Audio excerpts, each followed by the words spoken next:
kajora bay ko dongal ne mi hebi ko mi wowlata mi hebi ko mi fankata kono emba mi do we mi hande nebata wonta ande mi yi ko be watta hande hari bawo do dum ko ande yombugol jonnita tubugol murtangol nyawlagol luttira ma yennugol mawbebe ma hirsugol modi mum ma lancugol juudidi hari bawo do dum ala.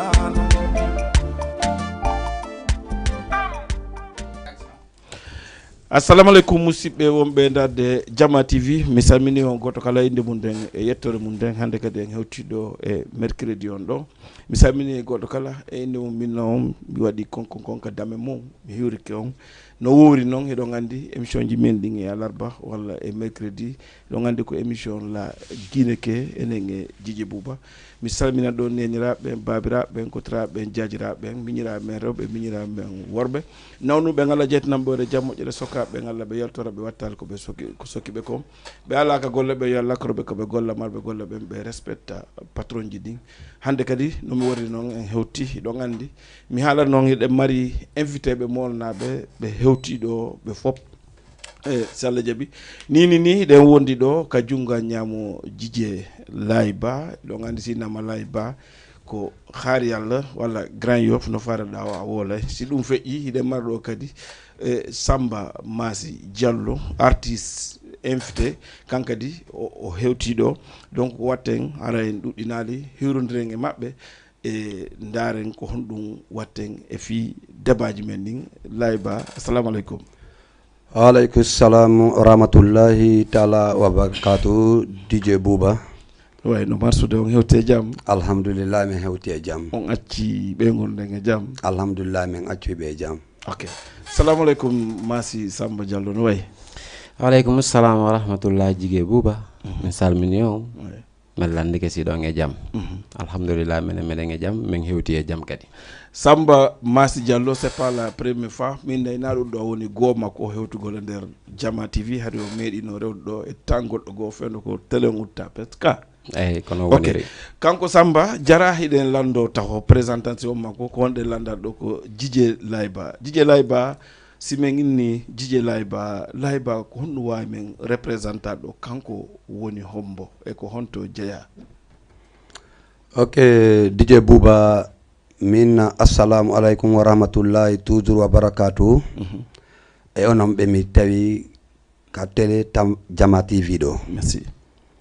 Mi salmini on mo be inde muɗum nden e yettore muɗum nden. Ko adi kom mi salmina kala jooɗiɗo ton e Grand Yoff haari Allah. Aussi mi weltano nene an jara. Mi weltano baba an Bora. Parce que ɓe inni wo ko ɓiɗɗo heɓi wo ko nene. Donc miɗo weltani nene an jara yo Allah hinno ɓe yaafo. Allahumma amin. Donc haray gonga ɓeyata kon aduna ko sabu lakara ko sabu. Wallahi. Donc hande mi jooɗi ke télé Jama TV. Ko Allah ma an Djidje Bouba. Merci. Yo Allah ɓeydu jokkere en ɗan nden yo Allah ɓeydu yurmene nden yo Allah ɓeydu e nunɗal ngal yo Allah ɓeydan en cellal e balɗe hakkundeji men. Allahumma amin. Vraiment zéro ɗo ga on kadi ka télé Jama TV ɗo miɗo weltanomo bimbe Kiki Jemma e ñalorma. Merci. Mi weltano artiste jo men on Samba Diallo. D'accord. Merci beaucoup. Voilà, Laye honto e laggine woni ka mon? Ok, Djidje Laye no jeeya ton e Labe Leluma. Labe Leluma. Oui. Village on? Kaɓe nata ɗon Balaya Centre. Balaya Centre. Oui. Djidje Laye Ba Labe Leluma Balaya Centre. Djidje Laye ko Guinée fuɗɗi wadde animation walla ko Dakar? Ok, Djidje Bouba ko Guinée mi fuɗɗi waɗugol affaire animation. Oui. No woodi me piiji goo ɗi mi yewtata public on fof nana. Kono ko Guinée woni ko mi fuɗɗi affaire animation. Oui. Tawi baɓe an no naadilan affaire miniser yagal. Oui. un jour on momi ati wondude mum o ari e kamina baɗo yomi waɗi o métier o ari ɗon animation e samedire o yiɗan lollan ama tawi mi janɗali moƴƴa après o noddilan o landilan ko honto e village ji ɗin ɗo woni ko amen minnimo kaka wiyete balaya ɗon o inni mi ya mari tan wonden wonden ko ɗum ɗo min kadi mi woni gollude a wawa jokkude la wonden accita ko min wonɗa wadde kon ok minnimo mi wawata mi susta mawɓe am ɓen o inni sa faala mi yaha hanko mawɓe ma ɓen mi haalanaɓe joni ko enen wondi minni way sa wawa wadde ɗum ɗon elan dakori ɗum ɗon mais sina ɗum ɗon haray mi susta e ka mawɓe am ɓen addilan ɗo mi yara nokku goo ɓe nana mi jokki gongal goo o inni o weltanike Allah o weltanike lan par ce que o andi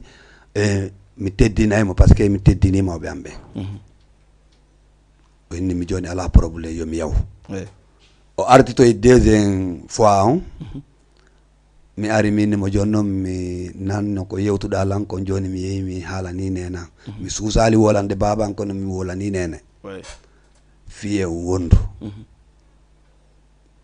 nene inni lana kañum naadinmi ɗo e on métier yomi yawmi wolana baben min me joni mi wakkili kay si ɓe piyoyala mi jokkete rek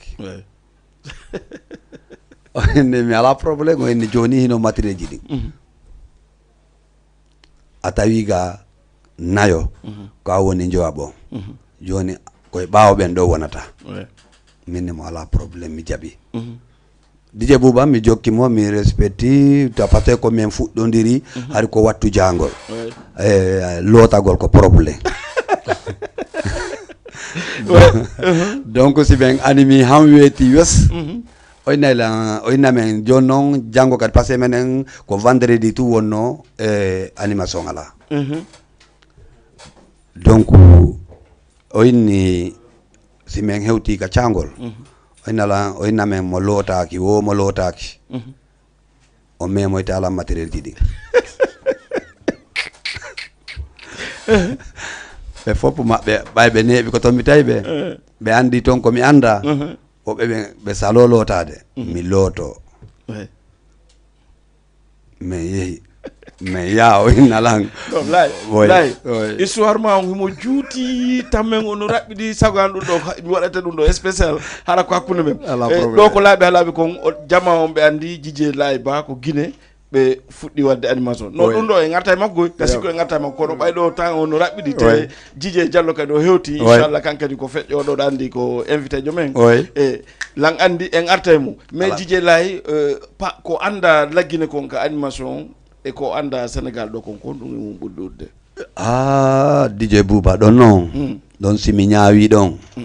par ce que ha hande ka woni ɗo jogiiɓe heɓuɓe numéro an wonɓe Guinée ɓen ha hande ko ɓe noddatalan ɓennalan artu ha hande wonɓe animude ga ɓen si ɓe waɗi sonji ɗi andanɗa hoorema ƴawnoɗi ɗin fewdo ko wonɗa ga ko am yimɓe ɓe woni andutude artu min naalide mi ala min naalmi ala population on kadi e nder Dakar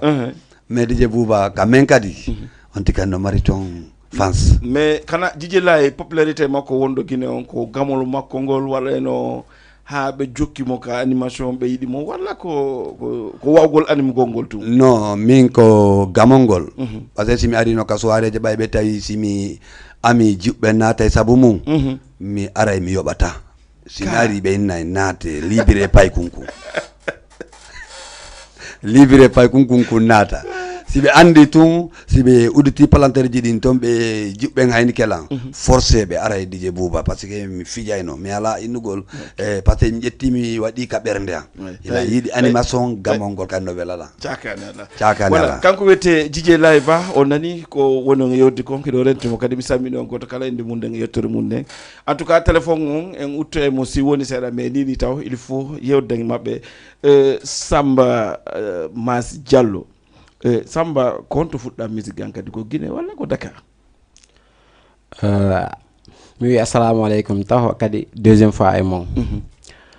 musique om mi fuɗɗori Guinée en fait fendo menen Dakar. Ouais. Ko mo jannuma musique Guinée?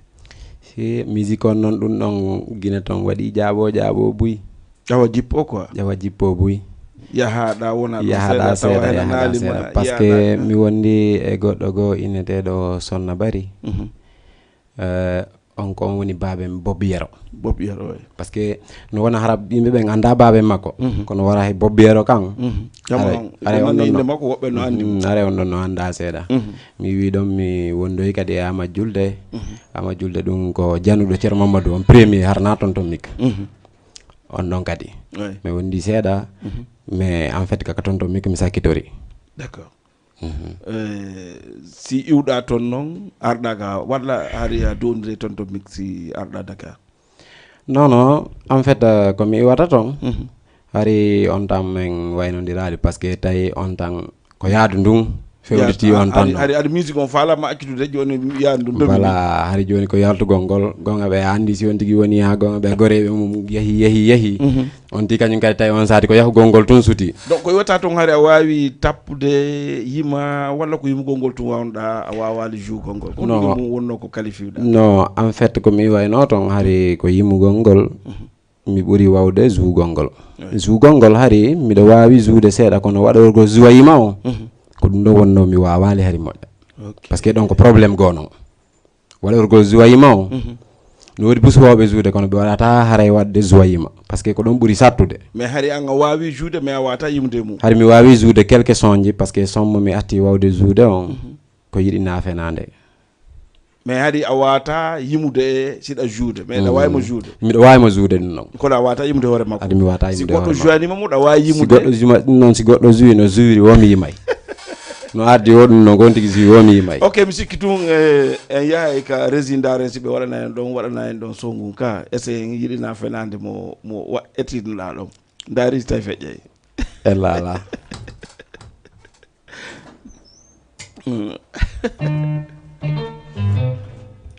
ka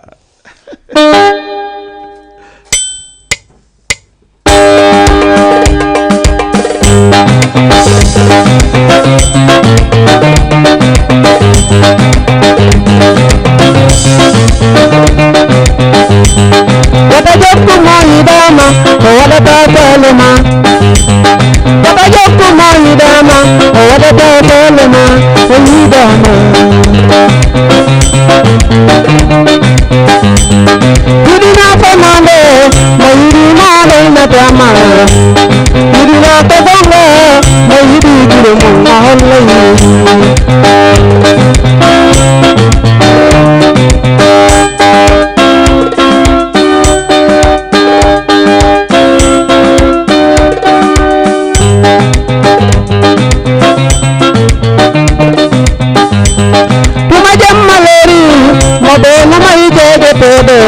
endaru tuma toppe deɗɗi mo ɓe no mari joge peɗene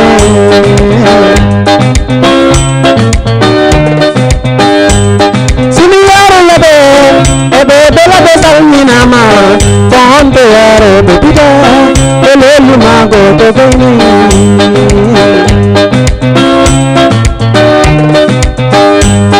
ɓeydige buuɓa mo yiɗima leynatama e ɓeynuɗo ma o yidama ɓay mo yiɗi gure mum o hollayi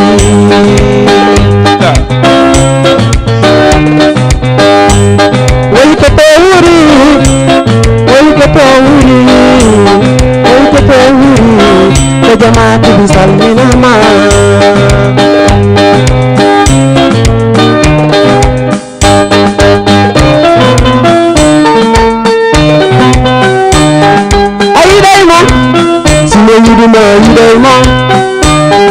ayidema simana fuma ayidema ogama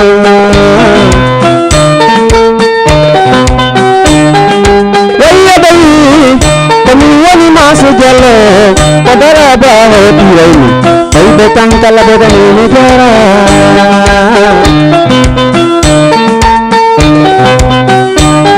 edigelaiba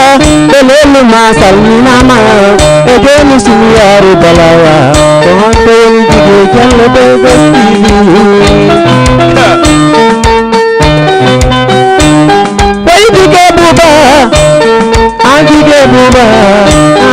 aduna ko sayi sayi welaɗo sayi meta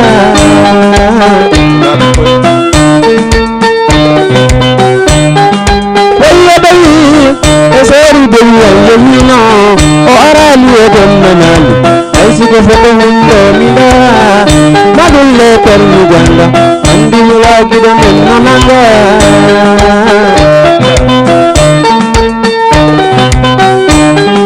jige beba moy mine yiduma a andayi a famay ka jukuma ko walla tuma ma pida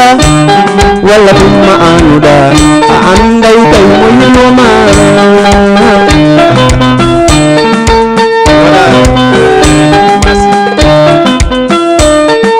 merci beaucoup Massi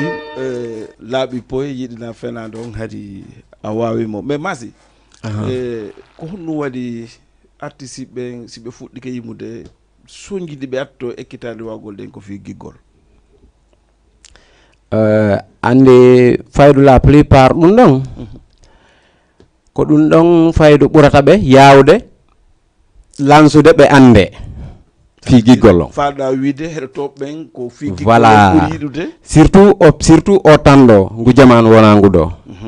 faydu ko ɗum par ce que sa daari busi yimayɓe ni wona fiiviji ɗin walla fino aduna woni arde faydu ɓe heɗetake e di wa wonɗo yimude giggol non an sikkuɗa non la plus min dey ko ɗum min ko ɗum woni e hakkille am fendo ɗo en fait par ce que sa darti noon kadi moƴƴa e a taway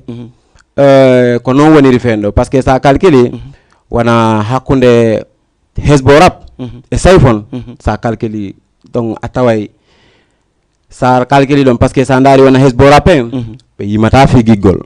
mais sayfon ko fi giggol mais sa calcule fen ɗo min mi innay sayfon ko wona sivede kon e ko wona andede kon min mi innay no ɓuri hesbo rap en mais attention hiɗa andi no waɗi quantité no waɗi qualité oui bien sûr quantité noon ko ɗuuɗay mais qualité ɗuuɗata oui a faami ko maalande ko par ce que sa yi nan wolde ɗo koko international woni e jentade daarlami o maalande oui no woodi qualité no woodi quantité bien sûr sa fon c'est vrai imo daarede moƴƴa fewn ɗo soñji makko ɗi no sivede oui hesbo rap hiɓe daarede seeɗa par rapport ko ɓe woni e wadde kon mais si yeehi ha ɓooyi a daara tawa quantité mo sayfo waɗi ɗon e qualité mo ɓeyɗa waɗi on a taway ka plage ono ka maison musique mondial a taway classement maɓɓe on wona gotum non ɗum ɗon bien sûr est ce que a faami par ce que mi bien sûr mi faala en tant que animateur et an yimowo andon ɗum kadi no woodi par ce que no woodi soñji ɗananɗa hoorema ɗi mayata non bien sûr ko gonga selluga exemple mi haalnama par rapport soñji ɗi sayfon yimi ɗin fof e nder soñji makko ɗin ayi o naturel makko ay on son miɗo wawma wiide o mayata mukko on ɗon o mayata naturel on ɗon mayata mais ɗi son on yaada e soñji heddiɗi non nagoto kono noon jeune ɓe wonɓe darde walla heɗo hesbo rap heɗo sayfon jeunesse on fof ɓe base to e sayfon par ce que ko musique mo gandanɗa hoorema ko fari noon mi falma wiide ko ari feƴƴi quoi ko ari feƴƴi wala ko fi fewndare a faami ko fi fewndare joni noon ɓeeɗa ko histoire ɓe woni yimude ɗum noon ɓen noon ko histoire woni yimude kon fi yo luttu voilà sa daari exemple joni hesbo rap no woodi morceau ji maɓɓe ɗi ɓe yimuno wano rowan ndeya ha rowani est ce que a faami tawa ha joni ɗi cartoni mais sayfon fewɗo ni daari ka télévision ji walla hettoɓe ɓen ha morceau ji makko ko mo yaltini question o ko on ɗo wona kiifede non est ce que a faami bien sûr arani ɗiya bien sûr a taway ɗi ala ka heɗede 100% no question o wona heɗrede noon donc voilà important yimugol ngol no waɗ ɗum ɗon joni noon onon min komi conseille onon yimoɓe fof surtout ma waɗoɓe mamayaɓen il faut ɗa ɓon histoire andi giggol koko yimete mais na welo wonɗo e giggol ngol duwa ɗo yimude ko histoire wonɗo e nder giggol ngol kon probléme ji ko won ɗon ko ɗum duwa ɗon sulitude yimo est ce que a faami yiɗiɗa fenade kala yalɗo fof ko yiɗɗoma wo a ande yiɗɗoma wo ande est ce que a faami joni yiɗɗoma ande no waɗi piiji ɗiɗi mo wawma yidde o addunama probléme parce que goɗɗo yiɗi ha waddane probléme yiɗi ha waɗa probléme heɓa ma oui bien sûr a faami ka ɗum goɗɗo noon ko kan gonga. wawma yidde ha heɓa moƴƴere mum eyi ɗum noon kadi ko mais gonga ono noon kaka moƴƴere nden tuyimo toon ka probléme o garta ɗo mo yimata pour honɗum ɗo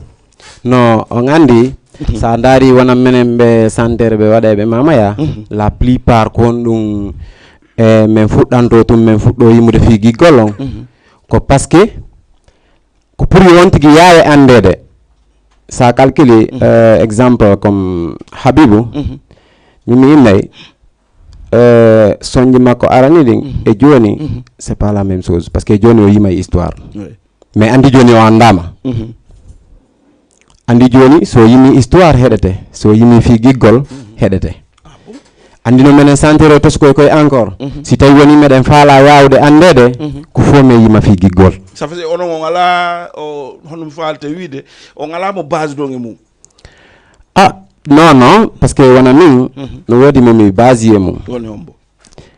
min base an on fop ko tonton mik oui layba oui DJ Bouba anani mas ko woni comme premier so makko mo atti wawde on gimol ni jougol ko yiɗina fenade en tant que DJ waɗɗo Guinée waɗi Dakar ha fewndo no waɗi cartone an kadi ko honɗum wawɗa marɗa ko yewta et par rapport ko milandimo ɗo ko e ko wolɗo ko oui DJ Bouba donc ko masi réponse ko jaabima question on kon ko gonga fewndo o maman ko fewndiɗen ɗo giggol ngol no faala dominde parce que min ka animation an ka haajuji surtout fewndo ka wiɗen ɗo soñji sayfon ɗin mi anda ko jiɓɓen ko combien de fois mi tegata son on o combien de min manditata ko parce que si somme makko keson o wattu ɗo ni mi anda ko combien de fois mi watamo min tegatamo ko haajuji ok lay bref ko son hombo sayfo yimi si o yimiti o keso ɗo bon album makko mo addi single mo atti mo wayrti yaltinde on so yaltino ɗo voilà est ce que joni par exemple ko pour aɓɓiɗalngol ma est ce que on son makko mo yaltino avant de mo yaltinde o ɗo est ce que fewndo ɓe landanima fewndo on ɗo ko animation non non est ce que ɗo darde kam mum ma hande jentade ko mum haalani ɗum mi lam famudema DJ Bouba lam famudema hiɓe landademo mais à 100% on kadi fewndo ɗo ko o keso mo yaltini ɗo kadi ok ça veut dire ko honɗum waɗi ɗum ɗo hina histoire woni yimude oui ko welo welo wongo e nder giggol ngol hande sayfon wiyetake o andaka mono faala toñitade o ina sayfon andaka a faami ka oui mais mo duwa kadi yaltinde soñji ɗi anda hoorema e giggol ngo wona yimde ngo yaltina probléme ngo giggol ton par exemple a jokka ɓiɗɗo goɗɗo hara mo yiɗuma hiɗa yiɗimo yaha makko ɓe gaddama probléme est ce que a faami heɓa kadi probléme je mum moƴƴi ɗi anda hoorema bokka sifa ɗimpiji mais hiɗa andi no woodi woɓɓe go hara ɓe mari on probléme mais siɗa yiɓude ko weeli ton ɓen ɓe arana noon ko weeli e giggol mum ngol ko ɗum ɓe wiyata kamɓe non kamɓe on hara ɓe tawa e gimol ngol walla ɓe tawaka non gimol ngol haray ɓe tawaka e maggol à 100% parce que sa calcule DJ Bouba ay wano mboma soñji makko no nder ton goɗɗi harana ɗiɗi o tappata ɗo ɗumanno soñji makko gono ton sa heɗi kedi a heɓay hakkille jono artiste jo no duwa heɓude ɗin soñji ka artiste jo mo duwa heɓude ɗin soñji par ce que fiyon ɗum no wodi soñji ɗi wawata tegude hara mawɓe ma ɓe no côté ma ɗon ɓuyta waɗa kono hay si ɓe nanori hara a hersaɓe ɗin soñji artiste jo kala no duwa heɓude ɗin ɗon soñji voilà lay ari kami falno ɗon hiɗa andi wano enen ka wonɗen ɗo ni ka animateur jo ko mi animateur jo oɗo ko yimowo wano Djidje Diallo yimo ɗo c'est un doyen e Sénégal mono faala welto mono faala seytina est ce que a faami mais min en personne ko mi wiyata siɗa wadde hunde harayɗa yeli ñande yeehi ha desuɗa accuɗande tawa ɓiɓɓe ma ɓe jotto daara nde hunde hara ɓe hersata est ce que a faami walla kamɓe hoore maɓɓe ɓe yaha li e ka ɗum tegete est ce que a faami ɓe tawa ɗum hara ko baaɓe maɓɓe wona e holle ɗon tawa ɓe wonta ɗon ha goɗɗo inna ko baaɓe ma ɗo woni waɗi ɗum ɗon est ce que a faami mais si goɗɗo waɗi hunde tawi an e hoore ma no woodi ka fewnoɗa hara yiɗa nande ɗum ɗon naafi yiya est ce que haray ɗum ɗon koko moƴƴi noon non ɗum ɗon haray labbaka noon haray labaka dal ka haray labaka voilà par ce que a wi ɗo joni si ɗa tegude morceau si mawɓere ɗon a ɗuytay mo bon walla heɗoɗa mo hara hersa arami andi ka ɗuytuɗa wofita ɓe nanu wo haray andi koko hersini haray koko hersini ka ka accituɗa no dogude ɗon mawɓe sonkali a hersa ɗo ɗandi ɗum ɗon koko moƴƴi ka haray koko moƴƴi voilà ok joni ko ni watte mas en yaha e galɗo gokkungo kadi par ce que jamma on ɓe rentuma koy ɓen ɗo ko an tuɓe habbi mais mani en ɗon gokkungal ɗum ɗon ko an suɓanto hoore ma waɗana en y a pas de problème ɗum ɗon fof ko gotol no waddata en ok wotaɓe hawjude Djidji Diallo ɗo no duhen joni kanko ɗo naata salle jabbi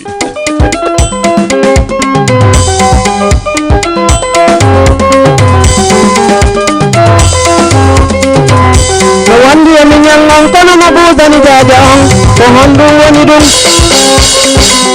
no ardi e goɗɗo go kono no faala goɗɗo go ko honɗum woni ɗum ko tikuliyadal koynaɓa elan nonni sini yaaru laɓe yimawomo sulata komin tum waynon yonamini muñama komin tum waynon jam foɗamini holloma komin tum waynon kayru aduna ko jike alamo yataka goto yaren laɓe yaren leluma joni Djidji Diallo Deje TV émission teddungal Djidji Bouba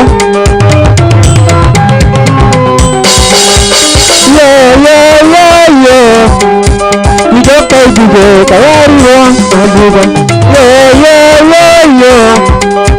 mi jokkay Djidji Bouba ka yari won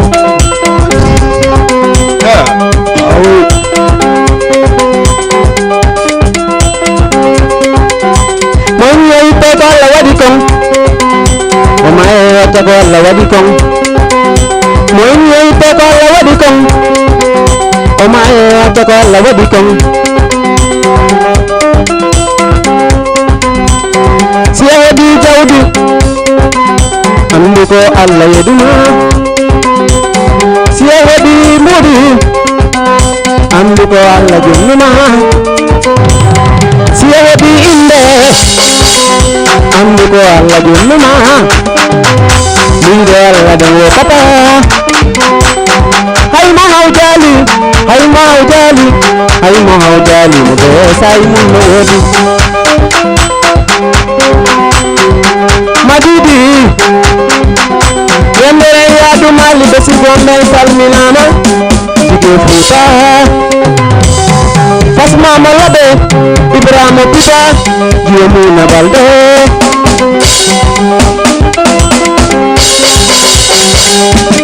sini yaro pita zejo bobo tum konina boralam koto uri bida jama koto uri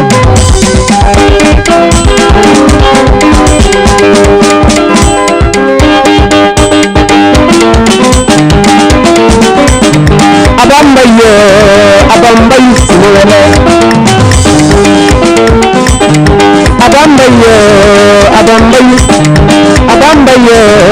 abambaye sinole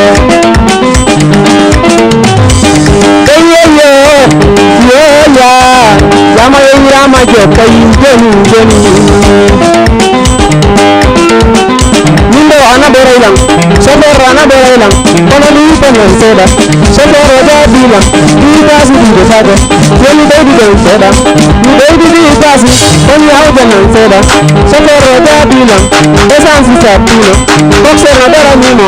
madama no hapino yeli baby don seda bila yuna fadi yeli baby don seda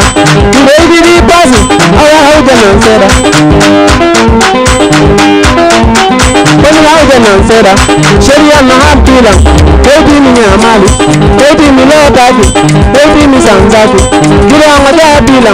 gikore wa laban gikore wa mburi gikore wa tenki gikore taka bende wa zine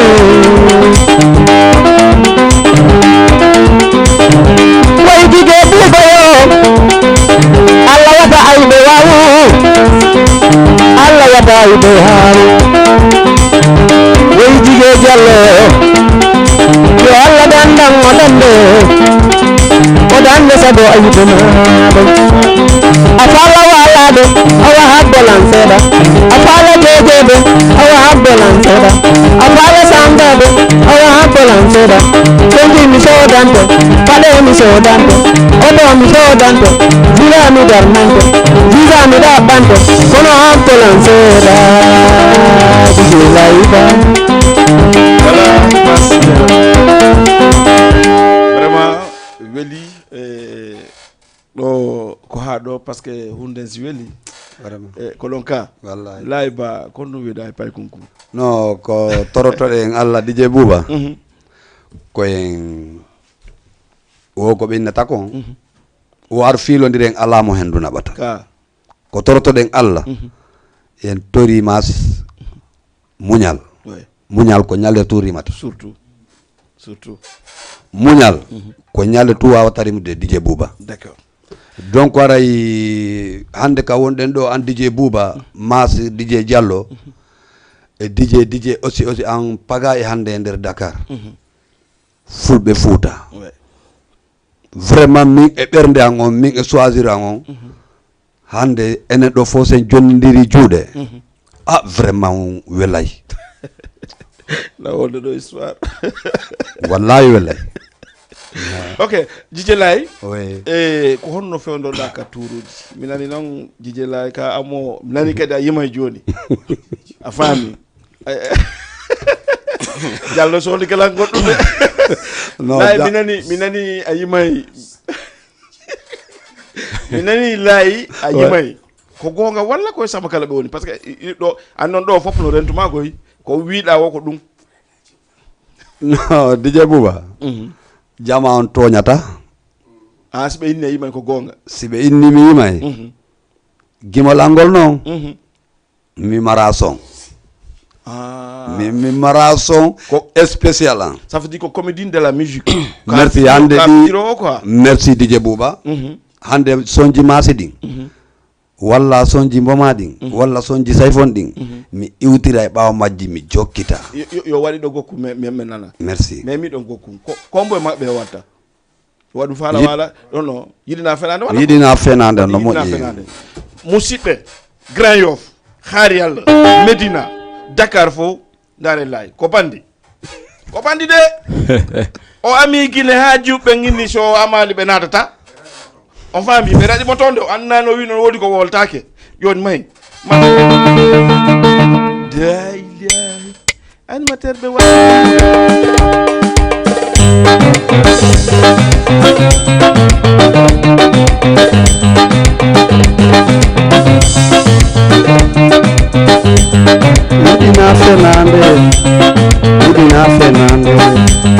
Udina Fernando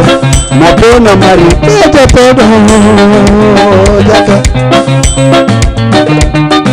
Ayidaimo Kidoma Ayidaimo Anafaimo Kidoma Anafaimo Simi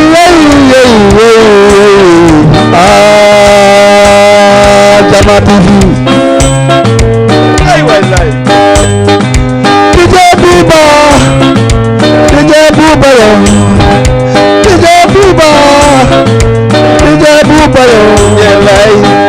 Bouba Lemende yombata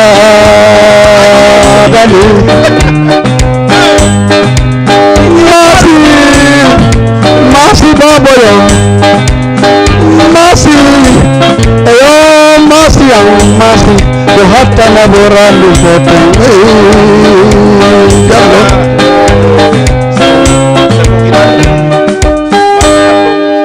miɗo wawi wiide e nder dijjeɓe ɓe meeɗi emtude ɓen fof ko laayi woni goo yimuɗo ka hoore plateau ji am Dj Diallo noon kañum no mari son yaltuɗo goy ɗum fof no andi non acce rek non komi woni wolde ko andi ɗo jooɗaki taw kono min miɗo andi ko mari son yaltuɗo ɗum ɗon komo yimani hoore makko mais ka plateau ko Dj laayi woni premier Dj ɓe on ɓeɗo yimɗo ka plateau ɗo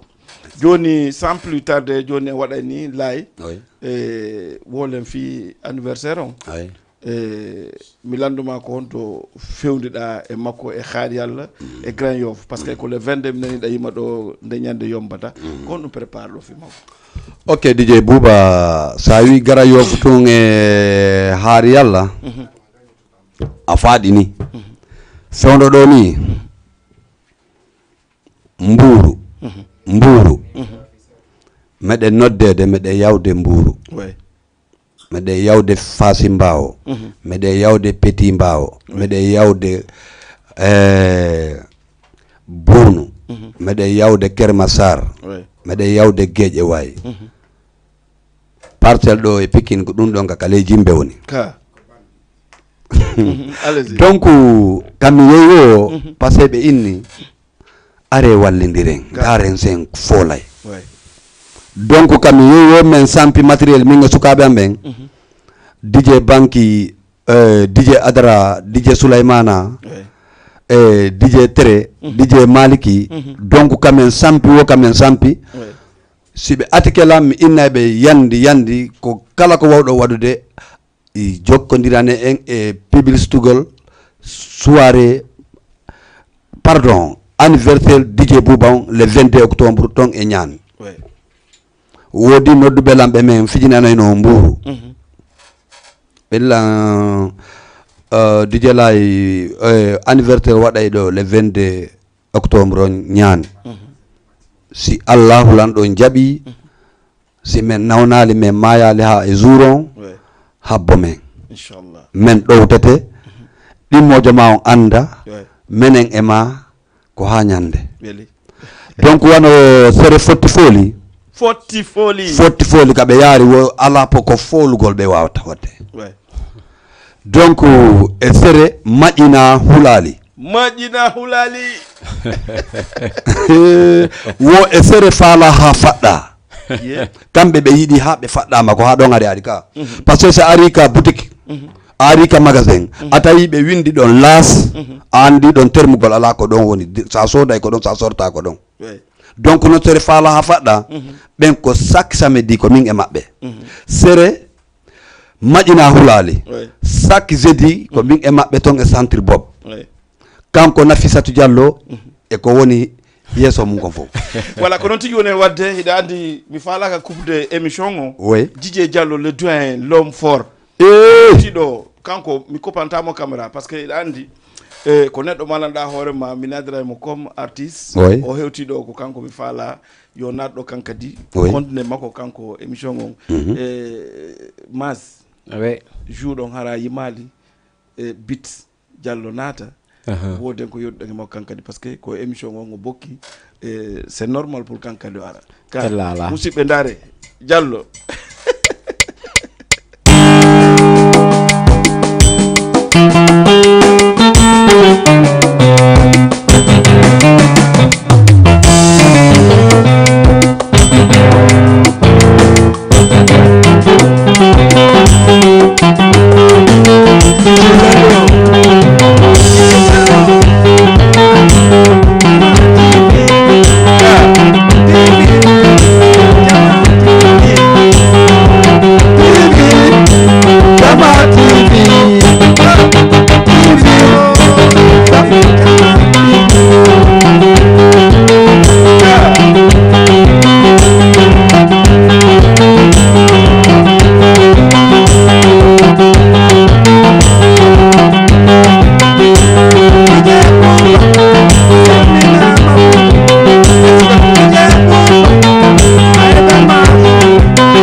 Dj Diallo waɗani lan surprise monanda hoorema mi préparanoke ɗum ɗo e makko très sincèrement par ce que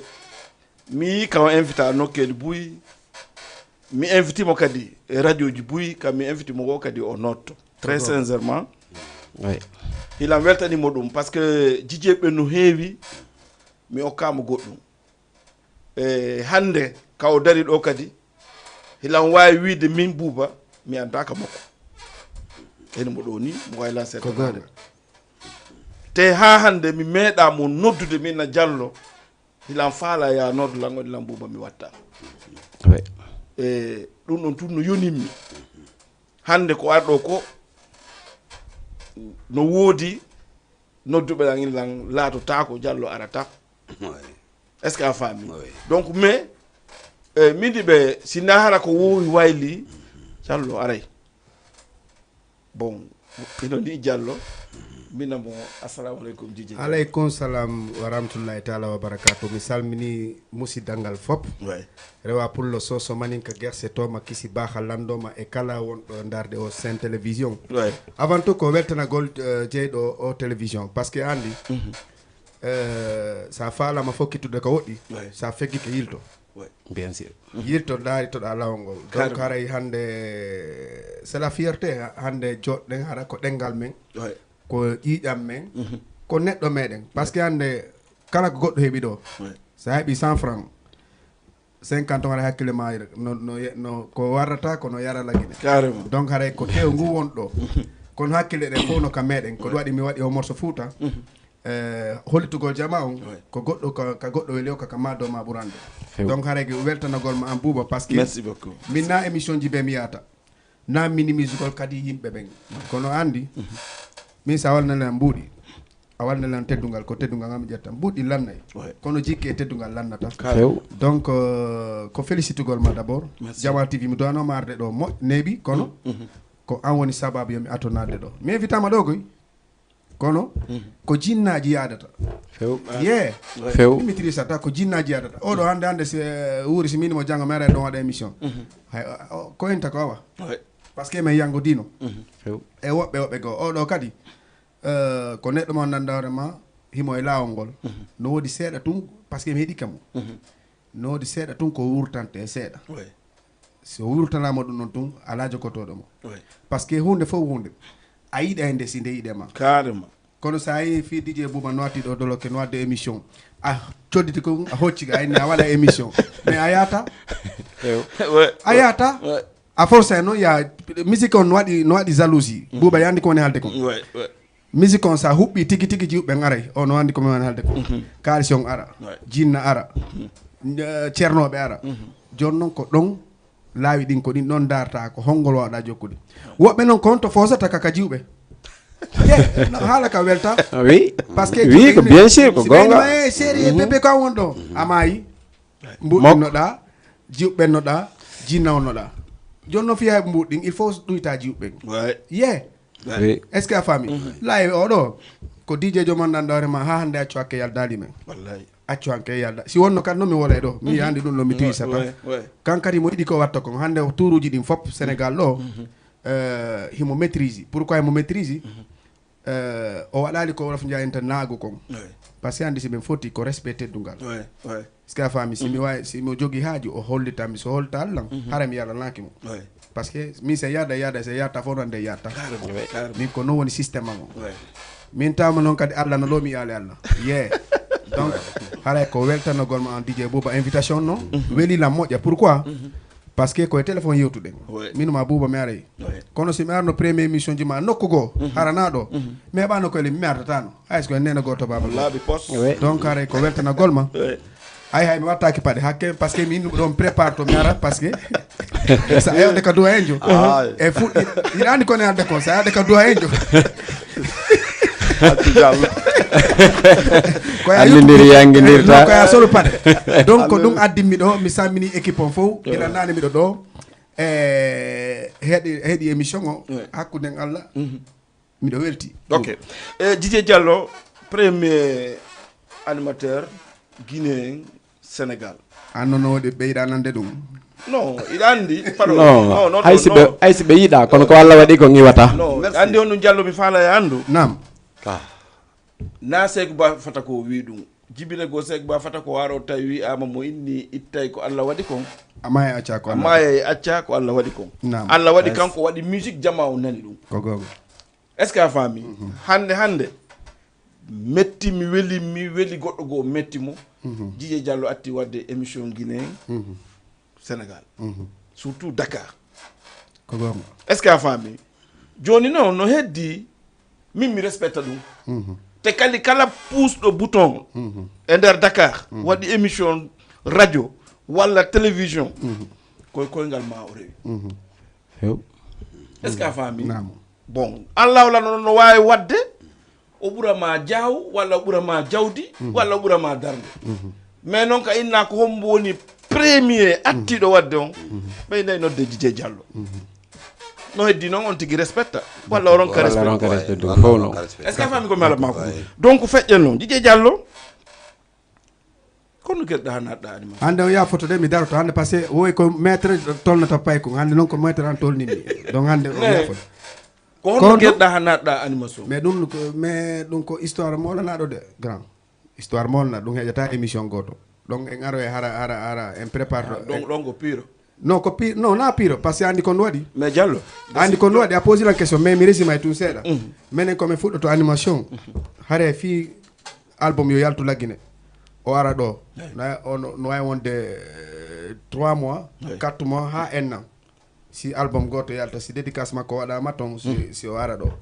ɗum kadi à l'époque har no wodi Gris production CDS Amassif production Super Sélection e ko ɗin wonno e produit de album ji ɗin donc min mi yiɗo affaire on par ce que minen ko leɗɗe bantora men atti animirde Fouta Diallo haade si mini ɓe men seeki leɗɗe ɗen andi hono wode lekkoy bien sûr lekkoy ko koye men moɓidirano si o ɗo arti Sénégal so wodi batterie ji ɗen Allah goɗɗe ɗen puuci goɗɗe ɗen puucali mi ƴettan moɓidira ɗum noon foof mi moƴƴina keesuji jani mi waɗa noon bafe ha ɗe huɓɓa donc woni passion e am par ce que min mi waɗi mécanique kono Marsali mi waɗi tolier Marsali mi yeehi bitiki woni Marsali donc par ce que ko ɗum min wa histoire on koko juuti a yiɗay hunde nde yiɗema musique on noon min komi watta soirée ji tigui vidéo bi nomi natri vidéo noon sa mi régimante tout woni mi faami mi yalti ka bitiki ɓeyni mi lima e poto yani kon limugol poto non mi anda kon limugol poto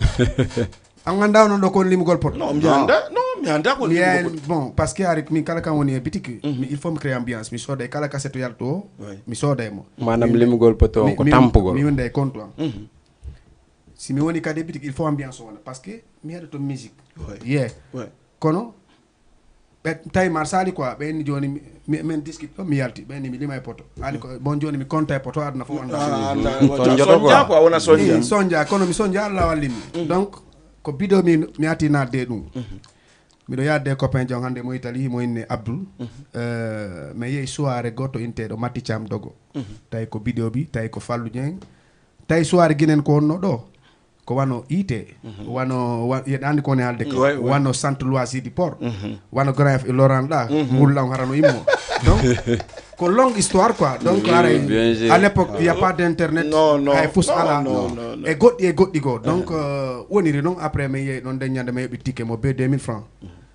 mini ɗo no laɓade ɗo sikine jonati ɗo adduna ko a feetu ɗo par ce que no laɓa Youssou Ndour jota Fallou Dieng Viviane jota ɗon na petit affaire Pikine fop ha caaro yembal ko ɗon arta retrouvaille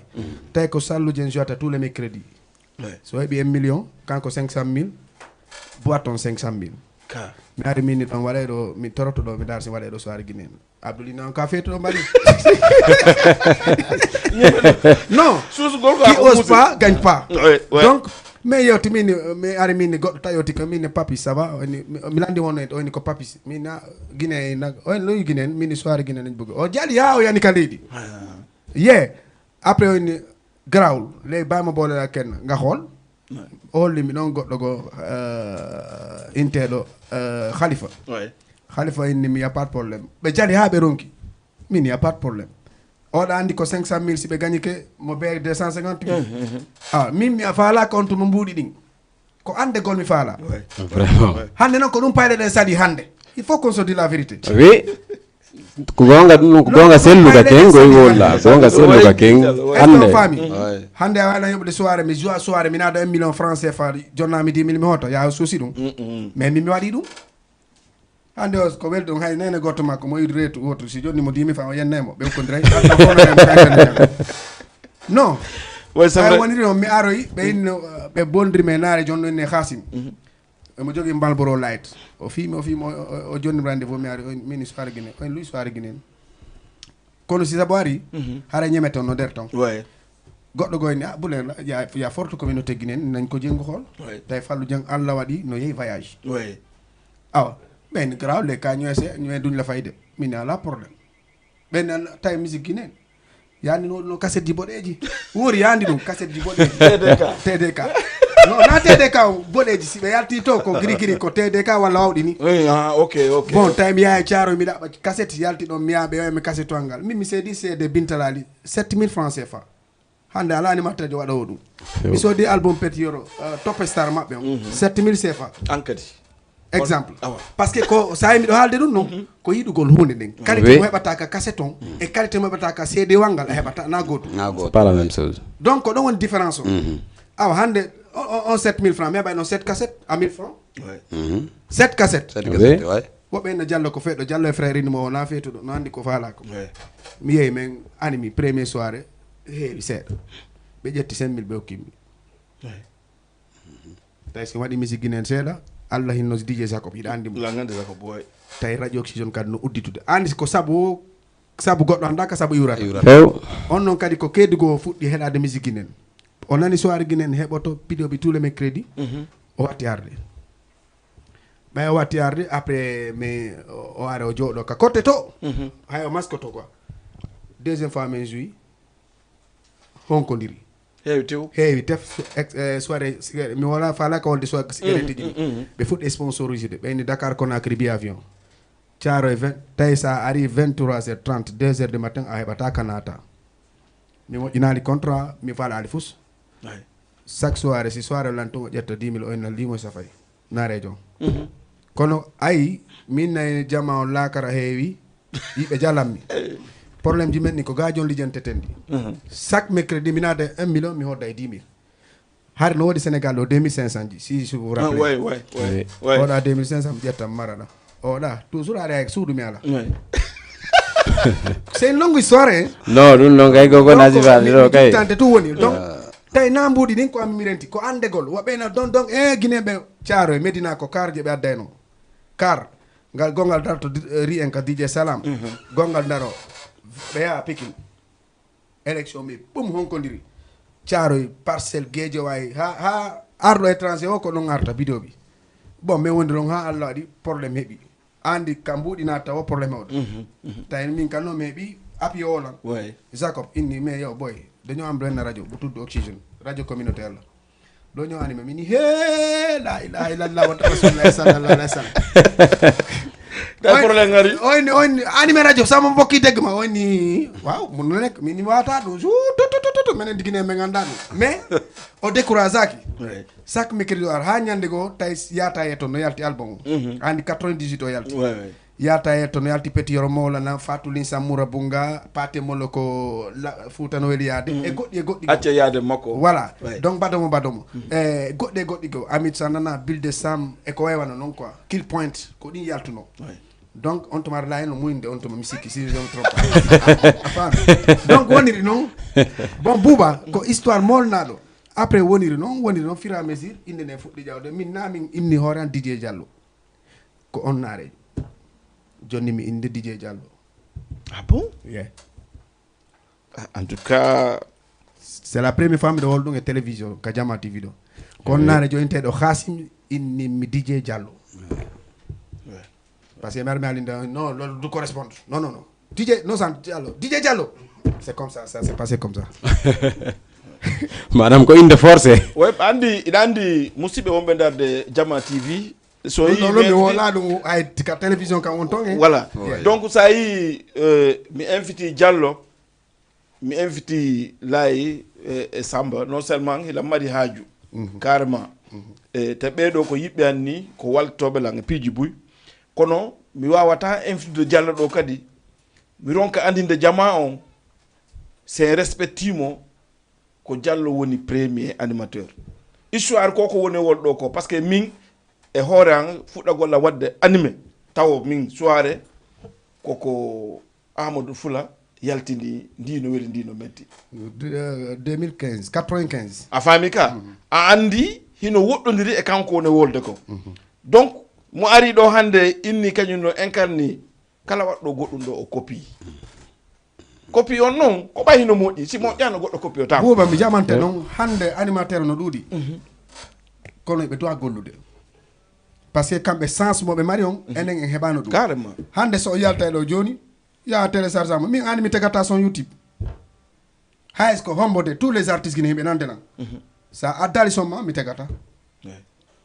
parce que ko suttinɗon CD walla 6000 10 000 kon qualité son ɗon par ce que sa addanilan somma min hay somma WhatsApp perday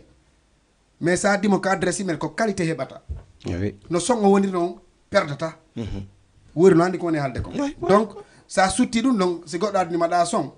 a taway no waɗi hendu no foygiti sa téléchargement son on a heɓata ko faalaɗa kon tigi tigi donc ɗum waɗi son jiɗi yoɓe wakkilo ɓe golla ɓe heɓa correspondant e artiste ɓe ɓen force DJ Diallo on ko ɗum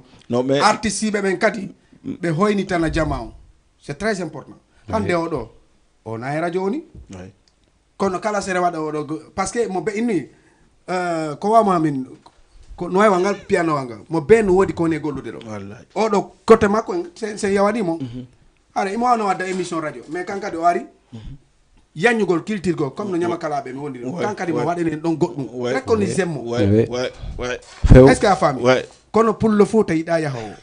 fes non ala kan welata noon voilà non Diallo a jigui Diallo wol ko mi arta ma seeɗa ni par ce que comme no welɗa ni programme men on o wawata yaade 100% no farɗen e émission on noon mais Diallo ne ɓaali ɗo ça veut dire même pas 3 semaines tawi mi trompaki rumeur yalti Dj Diallo adéan hiɗa watta toon musique ɗa heɓde toon mbuuɗi chaque dimanche vraiment say to mbuuɗi mais rumeur yalti Dj Diallo probléme heɓi ke adéan ɓe taɗi ke Dj Diallo no woodi woɓɓe wiɓe ko pompe à gaz waɗa toon woɓɓe inni ko goɗɗo wara toon ko sa takkino ɗo mi tega micro mbiya ani mbiɗa takkagol ɗon ko gonga voilà félicitation koko minuma ɗon kon ɗo ko wiyete Dj Bouba andi o émission ɗo ko la Guinée ke Guinée fo voilà est ce que a faami mi takko koko wola kon mi woni wolde d'accord est ce que a faami mi anda wolɓeɓen ɓe añu Diallo walla wolɓeɓen ko place on ɓe faala walla est ce que ko gonga ɗum woodi walla woda mais Bouba siko haala tu warayno hareno hay ƴi'anɗe wuɗino non je suis désolé hareno a ƴi'anɗe wuɗino kono woni o film o to kono en tede madidi yo eto heɓa dow a nene kala payko animowo wonɗo e culture no faala avancude joyi ko dow a nene ma ko karamo ko noon few a faami donc na ɗon tun goɗɗe e goɗɗo tentative ji muy Bouba si a ronkama ronkama woɓɓe ne ɗon Dj Diallo ko suno min meeɗa yarde ɓeere mi anda siko sukara est ce que juuri fimaɓe cigarette mi nattaɓe fimu mi watta a faami debbo kadi si mi namande miɗa debbo ko taɗi moni ɓeyde na gorko c'est un PD non kono noon mi watta ñiire e taku tawɗo la hoymuɗe mum ɗon kadi hare no ƴeeɗe wuɗino il faut wolen gonga donc fi adeya noon min kala kan woni mi anda trahison est ce que ala mi waɗi ɗon 2012 koko fermi mi arrêti ɗum buy rewi ɗon feƴƴi ha o portojo andi porto e wawa en ɓaale kamɓe so inni mbuɗu ko mbuɗu a faami woɓɓe yani est ce que ala nayi Dj Diallo nawyi porto inna way o nawyi kono ma dandelam mbuɗi je m'en fous des animateurs adeyan ɗo buy ari ɗon feƴƴi ka ɓe joua ɓe ronka heɓde yimɓe are ko arsike maɓɓe on woni photo ta arsike ji photo mi sabotata hay goto kono min mi aroy ɗon yimɓe ɓen ari ko yimɓe ɓen wondete yimɓe ɓen naya andu ñande hajuma Bouba le 22 nodditama inna bon Dj Bouba mo wonidiren non suudu si kelɗe kaka si basma carrément est ce que a faami yimɓe ɓen ɓe feeta est ce que a faami diallo mi ɓuuri fof ceerno non yewten gonga non ko golle ɗen kaka ɓernde ko addi an fermi ɗo goɗɗo wara ene goɗɗo no wari nokku go hande boitude continence ugol honto e ɗon e adno voilà jamais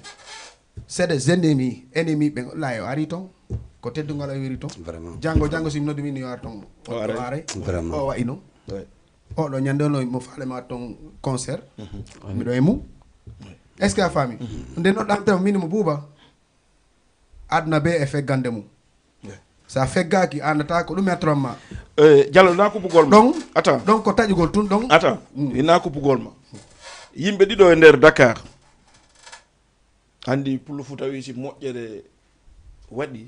ko ya wolu si borre kadi adi ko ya waɗu wolande jama on ɗo fof jeune ɓe yaltoɓe fof no welanmi a faami ɗo waɗandelan ko moƴƴi kono an Diallo e Mamma Saliou Leymiro ɗo waɗanimmi hunde ko hande mi filtotonde on kala mbuuɗi on yoɓana lam passe mi meeɗi yaade ka animinta mi dari ka yaasi ila wonde woɓɓe yaltoɗa wona mi yaltanɗa en personne carrément mais a ar tawɗa meɗen dari hirudiɗɗa ɓe hirunda ɓen ha gaynoɗa ɓe yaltani ɓen ɓe yaltanda ɓen mi andintine ñalande hitande Alphadio Dara yaltini Kalif waddata cafétéria ɗum ɓooyi ko Kalif waddata ɓooyi ka ko Kalif waddata ɗuɓe voilà iɗa waɗi soit a inviti woɓɓe min miɗo yeeyi miɗo dari darode woɓɓe o ari yaltangol ɓen o hirunde maɓɓe ha gayni o tourni o ilan tum o inni fadelan o ari ha hewti onni Bouba sa ari ɗo wota daro ka damal ɗo par ce que si woɓɓe yiima ɗo ɓe yawotoma ta wattu hoore makko ɗo arnata o accimi ɗon kadi o yeyi ko damal o inni oto akkiteɓe ɓe feƴƴa après min maɓɓe min réglé o hoccitino continue haaju makko ha joni no heddi ka ɓendan par ce que komin miijino menen komin yoɓay men naata min e makko hade men minodira ha ngala minodiral kono mbeɗen andiri noon dañande waɗi on geste ha mi arti ka suudu mini non oɗo kadi ko goɗɗo go Mamma Saliou Leymiro mi meeɗi yaade stade Iba Mar Diop mi tawi ɓe haldi ɓe fotti jije ɓen sari ɗon ta goto naatu ko jikku non andi haala si ari koyo ka yewte non way mi hewti mi yeehi mi darodi min e nombre kadi jijeɓe ka damal stade andi sa naati a gani ɗum oɓe waɗa ɗon sar monument ɓe dari ɗon kanatirgal himɓe ka damal to ko toon acci ɓe o darodi ɓen o ari ha hewti o inni Grand Bouba ari mi ari oni ta arɗo daroɗa hersinaylam feƴƴu ha naata même chose way même chose mi feƴƴi mi yehi mi naati donc iɗa andi sifa ɗin piiji ko dokkal na dokkal est ce que a faami si tawi woni kam maayo no yoolede ƴawnaɗo ronki luttude o yejjita ƴawnoɗo ɓoɓe ko gonga few ko gonga ka ko gonga donc haray komi waɗa simi wol ɗum ɗo ko pour jama on andu neɗɗo sa huwondiral makko taw wulumo o fon lay andi Bouba andi no wodi ko mbuɗi gaynta ouais jama no sikka l'argent c'est la clé du monde ok ɗanɗo mi faala acco waɗa ɗo musique goto ɗo ya waɗ non mi uttay go yiɗumo téléphone parce que ɗo ya waɗ musique goto a accay mi wona ɗum ɗo hande mbuɗi no weli ha mbuɗi no weli ha kono ko jikke ɓuuri mbuɗi wallahi est ce que a faami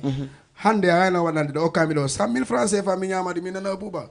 mais si Allah hokki balɗe e cellal ɗo e ko artoyta hara mi ñamino ɗi mais jikke ɗe lannata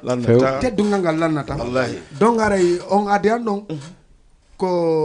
goɗɗo waraka toon gaz on kadi na nder pompa ko yaasi pompa kono banni ɗum waɗi kosi goɗɗum waɗi anda no ƴettitita hoorema est ce que a faami non Allah hollete lawol ngol est ce que a faami hari mi andira e commissaire yette sojo joni Allah waɗi mi yewti commissaire ñande min mo commissaire mais nak affaire tawne oni boy yow demol liggéey ko pullo a faami oni mi bonnantama kono noon ɗaɓɓo sécurité timmaɗo woɓɓe maɓɓe toon tawi falaka ko wontude toon woɓɓe maɓɓe ɓaleɓe ɓen ɓe falaka par ce que ɓenne o guine joni arɗo heɓde mbukoye mum mo ɓurde ɓe mbiya ha minni comme min a arrêti lan kono woɓɓe no falare ɗo oni sa tawi mi haalnima ɗum ka téléphone min so tawi woni a arrêti noon ari tawi ɓe tawi he si ɓe memmini ɗo hay kamɓe ɓe perda e ɗum woni gila on to mbiɗa heeɓi jam est ce que a faami donc Allah waru warali Bouba conti musique ok may waɗen ɗo son goto se gayni son on utten téléphone on jama on yemɓe darde ɓe wawa nodde ɓe participe anniversaire makko non mo arare nde ñande pati makko ko ñande kala e ba woni non mo arali woppu ƴeyinteɗe mameti ɗen naggay mo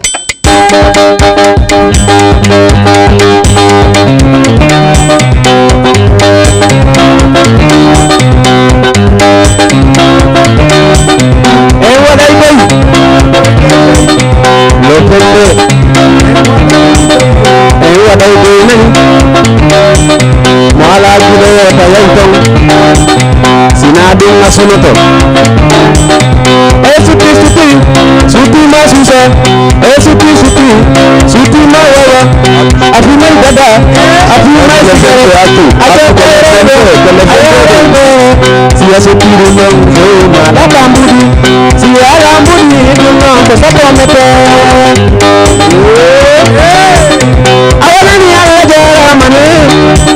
Allah mawlena fujino wole ɓeya alal nafiyama welatama jide Diallo alal nafiyama yeli jide Touba sikkiɗiɗo yagama so witiɗo no jige layla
vraiment musidɓe wonɓe darde Jama TV mi sammini on goto kala inde mum mais c'est que Jama TV Bouba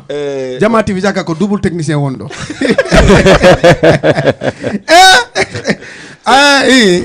vas-y Bouba bon donc mi sammini on goto kala inde mum e yettode mum nde mi anna on émission on wona ko sansata eɗon gandi ko chaque mercredi haray ɗen ɗo 21h30 ha e 22h30 e Djidji Bouba émission laggine ke fewɗo koye programme anniversaire men on déjà o yi Djidji Diallo Djidji Layba kañuma e Samba Masi Diallo ɓe waɗi e ko duwa ko deññande mo manki ɗon on tigi o nettoto kollum par ce que ɗon andi image ɗin kadi koɗi yaltoyta joni ko watte yaltinen ni téléphone om haray jongalle ko mosi en tanama e jangol kawjadi wettiti wo haray mo jala tappa koyɗe himo mosa mo laware himo towna jalɗi dono kingin himo yiilo kama kiti para homo soda piiji pajure ko naldanede bobon so hewtiti ka galle on hawjiti yoni ɓu e so woni geeƴe juulama bubba no demo ko nder suudu accanemen komin hoɓɓe accanemen komin hoɓɓe voilà numéro téléphone on ko 78 116 82 38 si ɗon faala participe de émission o e yewden Dj Laye Dj Diallo Samba Masi Diallo e Dj Bouba fi anniversaire men on e programme ji nanɗo mbeɗa yewɗi ɗon kala ko ɓendi on tigi nodda ɗon worda ɗon Bouba moƴƴa landina kono asimini on Bouba moƴƴa ko fiyon ko hakkunde Allah Bouba moƴƴa mais lannan konno waɗi Diallo piiji ɗiɗi himo waɗi ko le 22 ɗum laaɓata ka par ce que goo ko hawtidiri Layba hawtidiri DJ Diallo e nder communauté o fof sa yeey ka séréji innuyi o amay ha tumban o itira dow hakkunden Allah ko woni yiltoɗa o pay kon ɗo o gayni warde ɓe TikTok ay je koye nanda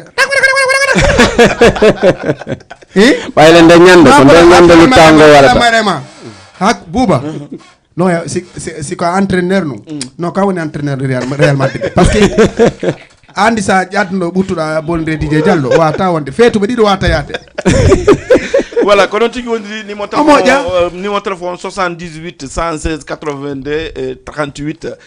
pour en waw famodirde ko toujours Dj Diallo kañuma e Dj Layba e kañum wiyete Samba Masi Diallo aray ɗon andi kadi fi anniversaire men on fayda tigi tigi ko ɗum ɗo c'est que donc spécial o newolde par ce que andi DJ jo so woli himo fewndini haaju chaque instant ko en anniversaire goɗɗo noddi Diallo allo allo on jarama ɗo o kitita o allo o kitita o numéro ko jelu ko 78 waɗe 78 116 82 38 mo kale kana ɗongoy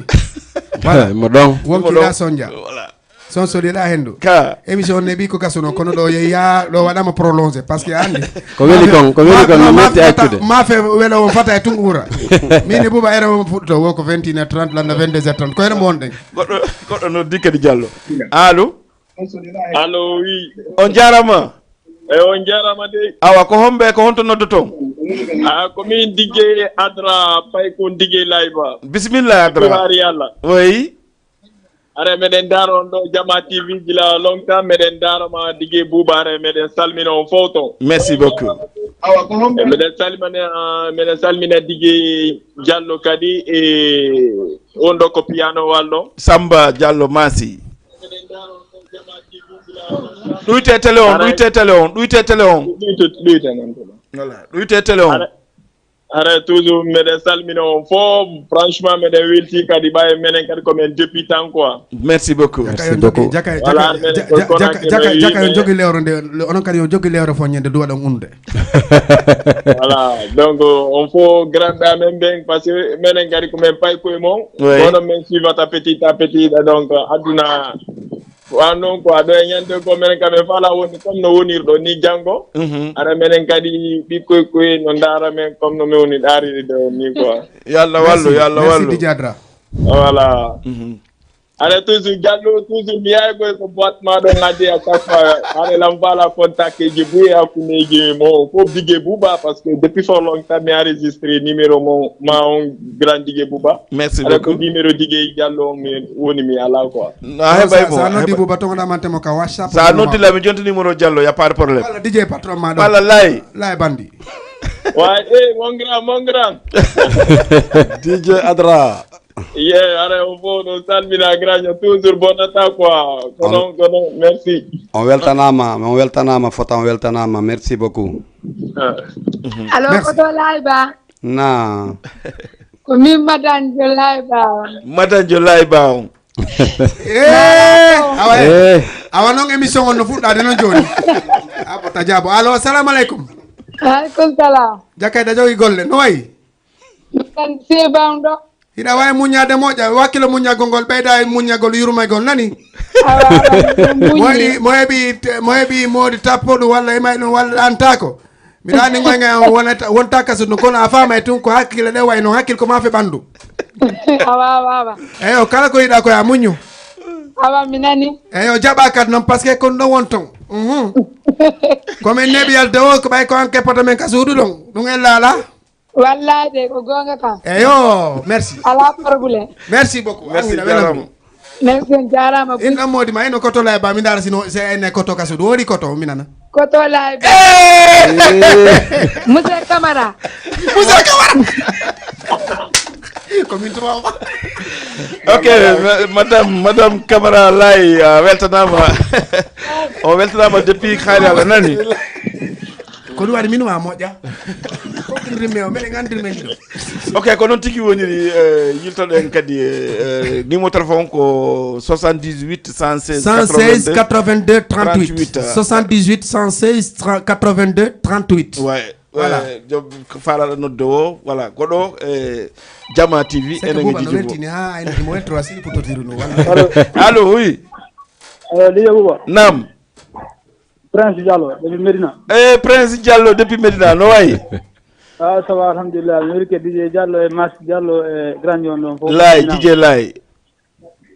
fof samina histoire DJ Diallo on haray men weltori kadi ko haray mina ko di courage kadi non inchallah DJ Diallo haray ɗo spécial ɗum ɗo ko addimo ɗo ko fi anniversaire o mais miɗo jogui minge makko émission manaɗa hoore ma ko waɗo 1 heure temps ko ɗon watte résumé histoire makko fof inchallah haray kadi mi wiri ke maddi dipiji kesi mi wiri ke ɓe dongel sigon e dugaya mbeɗe tunni jooma haray mi wiri ke dongel sigon fof d'accord ok haray mi wiri ke kadi Mas ok on jarama a jarama nani a jarama ok jarama wonkiɗa soñde ko noon tigi woniri en salmini Prince depuis nodde Medina men ka 78 160 116 82 38 oui nodde men ɗon wawen famodirde voilà DJ Diallo a wolalgo ko ɗum préparɗa fi anniversaire DJ Bouban par ce que ɗo en woli ɗo ko wolɗen ko il faut wola ko wolɗa nane ko par ce que entenamo min kadi fen ɗo eɗelan woowi goɗɗo kalinta o allo allo oui on jarama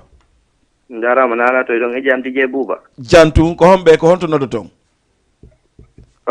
ko paykum mon kadi wonkun Dakar pompier paykum an wonkun Dakar pompier inde makkum mo inne Abdoullahi woy Abdoullahi ko hari ko min ɗo siwayno émission mon on ɗo rek merci beaucoup ɗo noon tigi retarde no fi noddugol ngo seeɗa ko ɗum waɗi ok probléme ala ko gotum wawa bonaali anniversaire on ko jour homma ko le 22 octobre inchallah komi ɓuuri ande ko ɗum ɗon kala ɗalaɗon ko mbiɗa andi on date na le 22 octobre le 22 nduɗo ñande no gayɗi ndu lewru dari nduɗo voilà ko ɗum ɗon min umpano kadi ko on to watta puisque min ko joni mi ari muɓɓin ɗo ko ɗum woni yiltude ɗo wallahi ko ñaani andi technicien men on woni o moƴƴa harayno mo affiche no photo alangal ka écran télé ɗo kono technicien ka résiɗo ɓe moƴƴa yomi haalde ɗo wonde wotere o technicien ɗo ko baba technicien ɓe bulanna ko no waɗi par ce que kanko caméra ji ɗin ko kanko séri micro ji ɗin ko kanko séri ordinateur on ko kanko séri andi puttesi tewte ko jimɓe ɓakkay kane ma ɓiɓɓe oɗon no wawi golle few mi so heeɓi siko ɗo tuginni tar ɗo e nuyi o ko salaire nayo ko ƴetteno kanko duñƴetta Diallo nam o yaltal taw no a yaal ɗo a yaali erreur an ɗo ka ɗuma ka écran ɗo honto yiɗa ɗo affiche o meɗen liwro DJ Diallo taw kono no DJ Diallo on no meɗen fellumago e taw ono felɗonmi makkitiri men ni menen pay koye nder Medina koye ɗo est ce que hiɗo yaade yetti nantuɓe inde ɓen tun o ɗumanni ɓen noon o yaari ɗo ɗuma ko ɓen o sampata ka podi o walla waccame menen toskoye koye taw ɓay haara menen min expiraki non o woli aw nangi hoore makko ɗon a nangi hoore ma grand nangi hoore ma il faut koye artiste kono ɗon a nangi hoore ma ɗon jara question oye kan ine expiraki DJ Diallo min meɗen andi ko ɗumannaali woni kono meɗen anndiri tan Kadafi king Kadafi minni famille ko minen fof yaada heno minni allo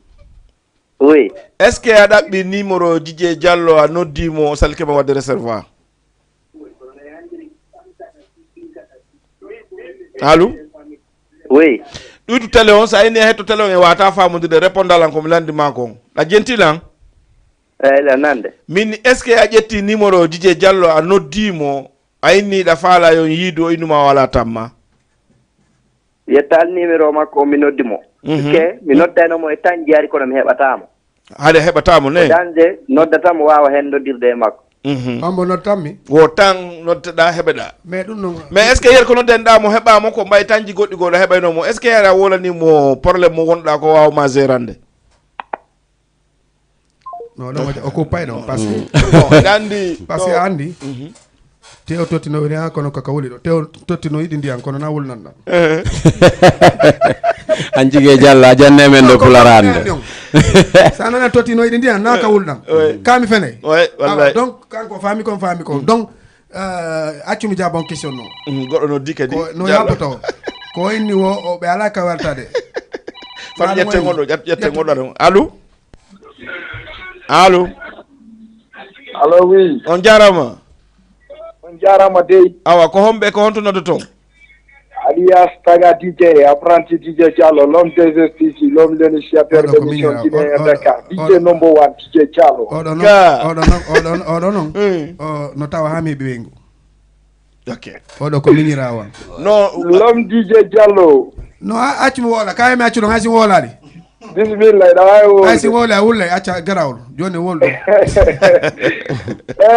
ara mi wuri keɓe jooɗiɓe ka plateau ɓen ɗon fof mi accali hay e goto surtout on grandio ɗon jon Jama TV ɗon haray machallah haray o weltanama fota ko seeɗa ala e muɗum haray soutenugol ngol c'est normal haray kadi koko jeyɗen en fof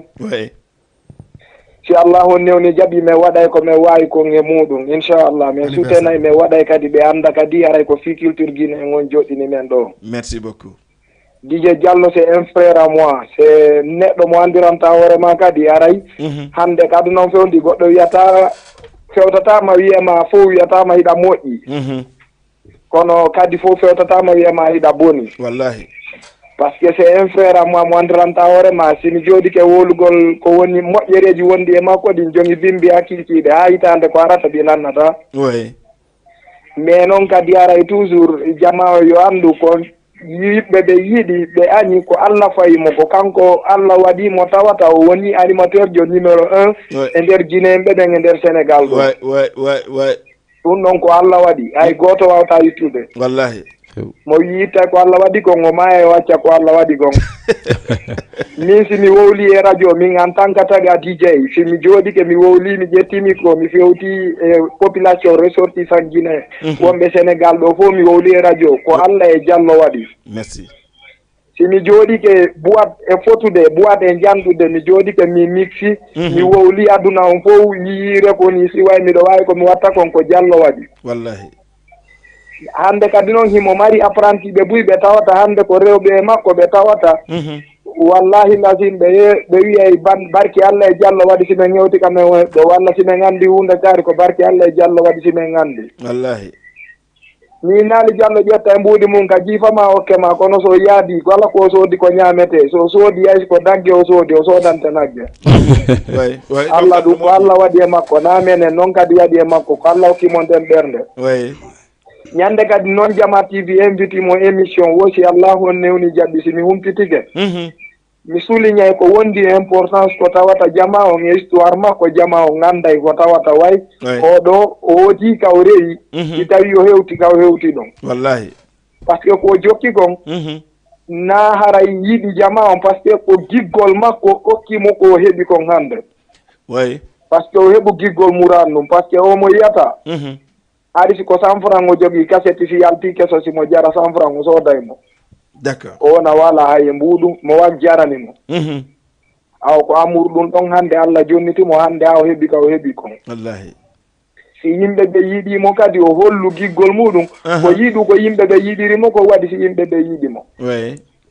aray ko ɗum ɗon mi nodduno soulignugol yes ton kanko himo anndi hombo woni min miɗo anndi kanko hombo woni kanko laaɓi poy ara o weltanama onon jooɗiɓe ka plateau ɓen fof e wonɓe e darde kala ressortissant guiné wonɗo e darde jooni dow haali fof weltanama mi salmini fof hay goto non vraiment merci a falama men wullinde ka plateau ɗo vraiment merci merci ngolo te kadi ara miɗo tori musidɓe men ressortissant guiné wonɓe e aduna on ɓe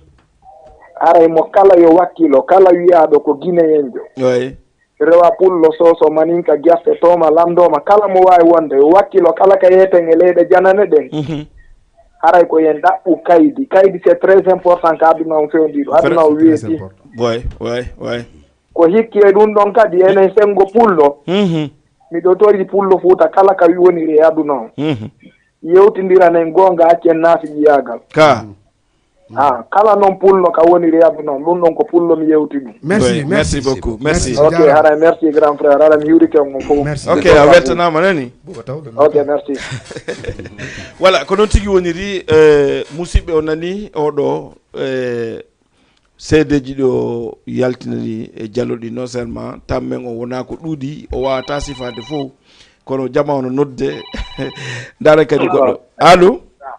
assalamu aleykum Jigme Bouba Jama TV. aleykum salam ko homɓe ko honto noddo toon mi nodda Kaar Yalla Pay koye Jigé Laye Ba awa ko homɓe pay koye miñamma ko Paate no wayi alhamdulillahi way Paate ko kanko ɓe ɗo way ko fewndi to ay vraiment min daari ka fewndi toon ko no laɓa noon merci beaucoup jarama wa émission o weli moƴƴano awa vraiment aray mi waɗima big up ɗon koto amen laay kay big up merci beaucoup merci aray o wawi mo jonnude ɗon min hiwrodira innumo allo way koto allo monsieur Paate depuis ton e Grayof Kaar Yalla no way toon ɓiɗɗo gorko way koto kono way toon vraiment mi yi émission o wona bama nani vraiment merci onon kadi wonɓe darde ɓe on weltanama fota ko wona seeɗa ko onon woni dimbowo leydi baba goɗɗo mo leydi baba mum dimbatake billahi yewti gonga koto vraiment yo weltana par ce que si tawi hande télé on imo huɓɓina imo gollude ga tawi yimɓe ɓe ngala jooɗade ndaara nodda kadi andina wonɓe ka télé ga ɓen hiɓe darde hara important ala vraiment on weltanama fota ko wona seeɗa wallahi mi waɗi on biggof mi waɗi on jug ganda noon sa ɓayara jama guino faala noddude arene foye men nder ɗo ɓe faala yewtudude e maɗa allez-y ɓe wawi yewtude probléme na iɗo wawi yewtude ɓe wawi yewtude probléme ala awa sule assalamu aleykum ok maaleykum salam DJ Junior le DJ Laye Ba le DJ Bouba merci beaucoup no way oui wara ɗo salmina heno dole kadi ɗo weltanayoro dole teddungal merci beaucoup merci miɗo salmina on ka wonti ɗon e ka jooɗor ɗon haray ko pay funde jela e ɓawde nattude salmina on ka wonti ɗon lanɗo si tawi hawɗi ɗon e jan ton meɗen e jang alhamdulillah voilà en tout cas min nani émission machallah min nani émission machallah o laɓama o weli o foti machallah oui donc haray koye hunde wotere vraiment ok DJ Junior laɓama haray koye hunde wotere haray ko ɓayjela e ɓawa e noddude salmina on ka wonti ɗon o callawla noon jaɓi haray koye hunde wotere DJ Bouba e DJ Laye Ba e DJ Diallo DJ Junior e DJ Diallo merci toon e ade an wimi namo so yiɗo hande maase DJ Diallo e DJ Laye Ba ka palato ɗo namo donc ko fii ko anndanɗa hoore ma ñalande mawde ñalande nde anndanɗa hoore ma nde fii mum fanɗata le 22 octobre namo onon pay koye an koye fopp miɗo yiɗi mo kala yo soodiri forote ka faala son ala mi jonnayon forote ɓanndu mon ɗum fii le 22 octobre toon e ñaan namo si Allah jaɓi mo bee yo wallir mo mum on ko waawi ko wallahi animation ji men ɗin kadi wonde miɗo yaade wonde mi ala yaade ka yaaruɗo wokkal ko komi yewti on konka yon feƴƴin publicité on si le 22 octobre ton e ñaani haray DJ Bouba ko giɗo men aduna e lakara hande gonga makko kanko DJ Diallo wallahi haray himo tañƴini goɗɗum waɗay le 22 octobre ton e ñaani ko tumbidiri DJ Laye e DJ Diallo ka palato ɗo e mas wallahi donc ko tekka den ni dolle den ni no préparer de kadi dolle den no préparer de fere dum do ko tek ko to koy ni kadi ay na tekke jane den ko tokko to koy parce que mi inni on tum koyngal mi anda ko yette sojom ko jallo ko ba ko bari ko camara ko so ko eske nde nyande ko dum wadata nyande mi do dogoy jallo accu namu voilà jarama nani ok joni mi weltike taw men on ko gasi meɗen e temps fi wayno ndirgol haray musidɓe wonɓe nodde ɓen ɓe yafoto dare no waydiren invité ɓen tangon o feƴƴi langandi directeur on ɓe wolal tum kono ɓe accange koɗo tan men on feƴƴi no neeɓi donc ɗo ko ɗo wiyete Jama TV Diallo ko seeɗa tumi wonno e arde par rapport ko wolɗa ɗo ko langandi accitali hakkille ma e mum kono min mi arta e hakkille ma ɗe garta e mum kadi a woli noon hiɗa andi Jama TV hay menen wonɓe golde ga ɓen no ngalɗini men par ce que Jama TV ko société mananɗa hoorema directeur on PDG on imo woni capable fo est ce que a faami te hande sa goɗɗo si invitama ɗo sina wona onon takodirɓe makko ɓen a ari e tawi himo golla ɗo aynayi ko emploi jo ƴettaɗo yoɓete ɗo par fin de mois andi ko no addi ɗum ɗo wo sa falama bo wotema yo jaddu ñande o a darato ka voilà donc ko gesa manni voilà jonno andi noon to probléme o woni mi yoɓa mi gollane mi golla e fiyo moƴƴanan na goto ko ɗum waɗi mi ala maɗo ne layba ko ɗum min numa si bobotima no faala jandude adnan ko wuuri ƴette gon noon tum waydiren par ce que ɓe andi on ɗon nana len allo jarama DJ Bouba awa ko homɓe Amadou Badiane ay way Badiane kiidi kerol jeɗen anduma plateau ma machallah merci beaucoup Badiane grand jon ɗon kaka ɗo salminama wallahi DJ Diallo Amadou Badiane ouais grand ça va no marsude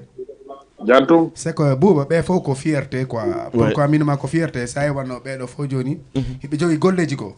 mais ɓe daari ɓe tawi ko watten ko naatiɓe ka wonki andi hunde fof hunde il faut naka ka wonki aygo giggol ko yimɓe fijirta tant que natali ko ko penale jokka wallahi giggol si natiniri ko wonki tugin ni hay nene baba wata hejide hakkude mum donc bon Dieng Badiane naray ko weltanagol mo e piiji ko fuɗɗi ɗo kon e émission ji ɗo ne wadde ɗin miɗo andi miɗo joganimo ñamade pourquoi yo haala ɗo ko holitomo invité tammi par ce que potto ko haka maɗi fewno miɗo hersimo ni par ce que Badiane oui ila en ligne imo en ligne awa ɗo wimi no anga heeɓi ko mi nanali ha hande Diallo kanko invité ɗo hoore makko joni non kanko mo andi komi yettimi kon ka WhatsApp mais yewte souvent non o invité an ɗum Badiane mi falata ya wirtan ɗo quoi wirtu y'a pas de problème andi min je suis comme ça o invité an no mi foosi oui o décourage ake o invité mi foosi kadi joni noon mi faala a wirtan alna jama o accanira joni yafolan joni mi waɗa programme spécial mi invité voilà joni noon ñande invité mi o innoyi tawn tum mardi e dimanche arana dimanche andilam mari émission to laaɓa e poyi ɗon laaɓa ɗon noon no moƴƴi ay on laaɓa e poyi ɗon ay on laaɓa invité an ɗon hakkude Allah si on émission si mi ari ɗon émission ji ɓuymoɓa e bagage Sénégal ɗum joni yontere lendi aro ɗo awa anani yontere d'accord ko woni secrétaire an on ala ok porle ngala sawde jeni merci quand même ko weltanagol mo wallahi e golle ɗe woni wadde ɗen nouvelle génération ko woni wadde kon mais minen haaldi hunde kan imo ñawlan kadi kankadi par ce que moyno ara e waradi woni mbi partout gonga Alpha Diodara la ñowerma ñamaɗa teddunde kono noon ko ɗum ade o wirta Diallo ko ɗum ade o wirta mine ko ɗum ade o wirta d'accord joni gasi joni famdire ley ka WhatsApp ok inchallah grand merci are bonne continuation e piiji ko prépareɗa ko nani en tout cas no sokejo mon non ko ɓayen gaynal famonire mi wata wolde par ce que andi wo ni hunde ko honno de ɓeynta goɗɗo makko ba wuyɓata ko si honno wallitelan makko ba wuyɓata ko non hay wokkude molotake goɗɗo o sintani non hay goto duwata ko ñamali bon joni faamu ɗon Laabano ɗo secrétaire. Eyo. Ok Badiane. Laabano ɗo secrétaire juuɓe. Mais Badiane. Oui. Dandi noon ko haro wargol émission Jama TV ɗo angati je Bouba fi anniversaire on. Non andi ɗum ɗon. Mi waɗi émission mi waɗa émission nandi ko haaju men. Ina ɗum mi haali. Kono noon langue sogue ma kadi no falirɗa o. Woni noon komi faala nande kon. Langue sogue ma no falirɗa o erde falɗa o ɗa andi ko han jeymi. Yappade probléme ko gotum. Ko grand men fof. Oui. Kadi mi alfini e mum. Ok. Inchallah. Ok, merci. Mais merci Badiane, c'est la fierté hein Sougouɓe kadi noon. Ouais. Andi ko ɗum mankani enen to enen jandu. Voilà, no habona. Enen jandu ɓe. Mo ben wakkiki ɓuri. Inno go. Mo ben no ɓuri goɗɗo. Wallahi. Vraiment. Ay ono ko nouvelle génération ko pay kon kono on noddi. Oui. Mais ande DJ Jalsi ɗo animateur jo ñande noddi. Ça va te convaincre. Oui. Est-ce que a famille donc yiɗiɗiɗen ko ɗum ɓuri parce que arsika ma on Jama TV wawata hen fus min DJ Thial wawata hen fus jibinɓe ɓe wawata hen fus ko Allah to wawi donc aray ko ɗum ɗon voilà joni ko watten ko fi waynodirgol langani tango lanni Samba mi anda sa waɗa ɗon sonkum gokkum Diallo en ɓe sofinana ɗo jama on waɗen bara wayno ka awa mo landinolan goɗɗo kanko landi ambiance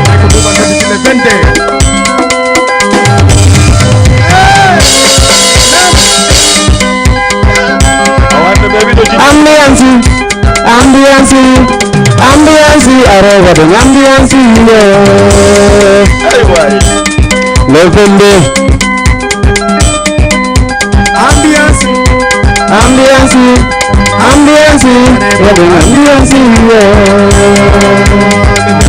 le vende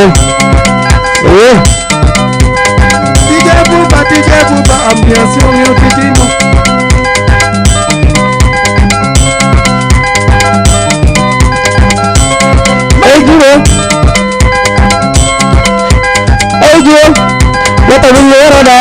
wata wallera da jete wana wala baita iya baitai laida madidi kabewuri gida jama TV Diallo wallahi woko to nyani night sukabe benno no daji be benno no da sonnabe benno no da DJ Bouba Jama TV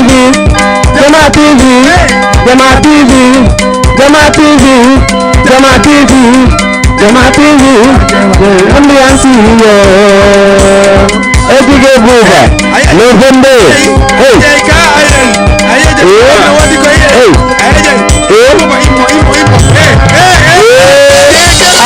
Ake papai pun amin mau bang. DJ Bouba. Ake papai pun amin mau bang. DJ Bouba.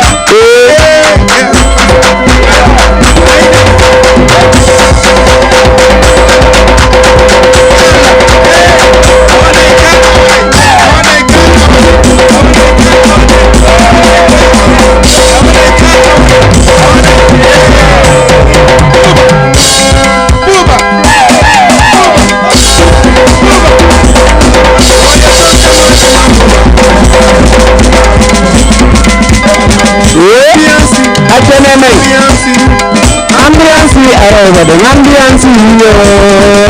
le vende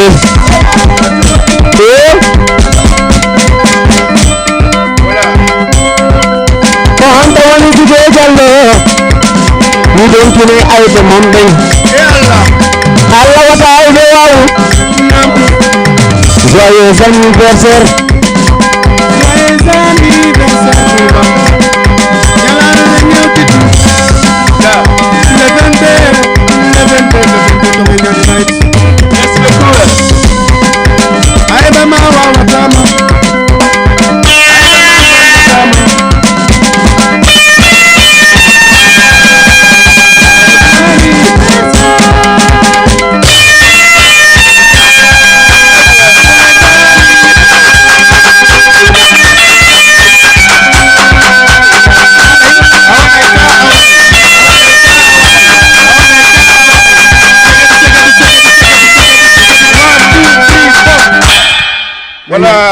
musidɓe wonɓe darde Jama TV ambiance mo Dj Diallo e Dj Laye e Samba Masi ko ɓe waɗɗo ko haray mi salmini on goto kala inde mum nden e yettore mum nden mi waynodira e moon ɗo ha e lawol goo Laye wayno wayno Masi kañ kadi wayno way Laye ok Diallo parti pay rek wayno Diallo wayno joni no modi arme eyo way Diallo o mango ma non ɗum moƴƴi émission men on lanni Diallo mi abbata o mango ma ɗum moƴƴi ko woni Diallo émission on lanni woɓe mesi ko nene goto ɗum ko haaju maɓɓe ton minen arno Jama TV minen ani mettugol nebban ɗan ko teddungal mon DJ Bouba wo kadi mo DJ Bouba ina moƴƴi fer mo yo don kata simi anno Diallo sa waɗi ɗo émission nga gayni woɗal ɗum ɗo garano ɓe mais merci Jama TV merci téléspectateur ɗo ɓe men darde si Allah jaɓi ko newa mi arta ɗo min DJ Bouba si Allah jaɓi mi weltanike DJ Bele Joli kala animateur jo wonɗo ɗo animatrice jo jogiiɓe programme production o ka régie to caméraman ɓe monteur ɓe donc mi remercie kadi ɓeɓe mi yaɗo par ce que anni kon waɗi ya wawno ɗo invité ɗo woɓɓe goo émission o welta par ce que mi simi centrali hoore mi utta e bafangal mi yaa min ko noon mi wayi mais miɗo welti émission jeeyi ɗo ha 5 heures matin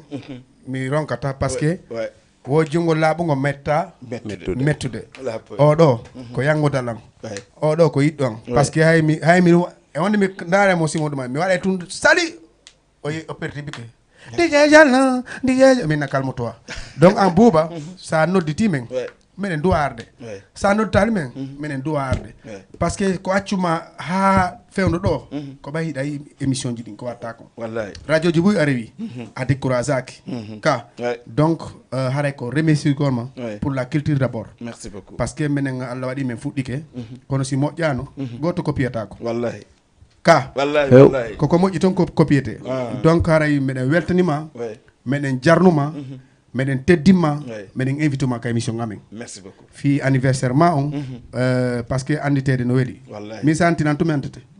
donc haray woɓɓe sirodi men saabu anniversaire min ko jelluɗo yoɓoton men publicité kono ɗo ko minen watta mbuuɗi amen toon si Allah jaɓi inchallah merci DJ merci beaucoup merci DJ Bouba mi weltike merci bonne continuation mi salminaɓe frère ɓe ɗo ko madidi kadi ko artijo wakkiliɗo kankadi mo wakkili ka partage ugol et puis na neɗɗo découragé toɗo par ce que o winde ha o ronka e wonde mi jaabo e wonde mi jabatako kono hande o découragé aki donc ko félicitugol ma merci beaucoup les gars inchallah merci Diallo voilà ko noon tigui musidɓe haɗa ɗen wayndirde kadi DJ Laye ha ñandego kadi Laye wayno ok DJ Bouba sina vraiment émission on foti labama ko hani falirte ɗen walla ɓuri ni mais toujours départ on alhamdulillah donc en salmini kala wonnoɗo darde Jama TV e koyo Jama on prépare fi le 22 octobre yo Allah lanɗo newnu tawna en fi jour on hara ko ɗum hinni ɗen d'accord haray sorti tan Guinée en ko jooɗiɗo kon fof wona soso wona maninka wona gerse wona toma wona pullo kala man sorti tan et tous les Sénégalais foppino invita le 22 octobre ton e ñaani vraiment en weltanike mo kanko Mas en weltanike mo kanko Madidi e technicien on e kanko Diallo e bappa adduɓe lam ɓen kadi donc e andije Bouba haray vraiment en weltanike fof en weltanike kala wonnoɗo darde Jama TV partout e nder Sénégal ha ɗo e leyɗen fof vraiment DJ Bouba merci beaucoup DJ Laye haray ko noon tigi woniri musidɓe wonɓe darde Jama TV aray ko ɗo wonɗen hadde Mas wayno toon kadi mi weltike moƴƴano mi weltanike Jama TV komi toroto Allahu lanɗo on ko yo Allahu lanɗo ɓurtuɓe nawrude yeeso hiwa wonɓe gaaɓen danda ɓe sago gaño mi weltanike ma an Jigé Bouba mi weltanike koto wuri mi weltanike Jigé Diallo mi weltanike Madidi mi weltanike Jigé Laye Ba mi weltanike bappa en no gonga makko ko min woni Mas Diallo mi weltanke jama fo le 22 août non octobre oui. le 22 octobre wata hay e goto toltu ñaani ko parce que nde ñande ko feƴƴata ɗon kon andi no woodi musique goto mo mi yimali ɗo ko ɓeynata kon amaturo fiyo ayɓe mono ko nden ñande noon o yaltata toon amaturo fiyo ayɓe mono allahu akbar ɓeynta kon waɗen amaturo fiyo ayɓe mono ko wiyete waɗen amaturo fiyo ayɓe mono a yeƴay hoore nde fiyoɓe mono ko nden ñande d'accord voilà musidɓe wonɓe darde Jama TV mi salmini on goto kala inde mum nden e yettore mum nden mi antina on inchallah préparé ɗon andi artiste no arde mi hara noon kadi e mélange ɓe kamɓe kadi e invité men ɓe séréji ɗin kadi wano séré Djiwe Diallo e femme sénégalais d'origine guinéen Binta Pellel e Binta Mas kañuma e Nafi Madina Hulali e séréji heddiɗi ɗin kamɓe hooreɓe séréji ɗin fof yoɓe préparo mi invité ɓe ɗon tan on hewtimo ɓe maɓɓe yo ƴet téléphone mum on jogo inchallah Djidje Bouba noddaɓe ɗo no Djidje Diallo e Djidje Laye e Samba no ɓe jooɗo ɗo ni mi joɗɗo ɗo e maɓɓe par ce que ɗon andi séréji ɗin kadi ko enen e sonnaɓe ɓen wondi en wata wonde e ɓaawo maɓɓe wata wonde e ɓaawo men est ce qu'on fami haray mi salmini goto kala inde mum ɗen e yettore mum ɗen mi jonna on rendez vous inchallah e samedi aroɗo à partir de 13h30 ha e 14h30 invité men on noon kadi ɗon ko Aliou ɗon andi Aliou fi ɓantal on faami Aliou comédien ko kamɓe woni invité men ɓe nde ñande inchallah haray minna on bye bye ciao ciao ha e samedi inchallah merci beaucoup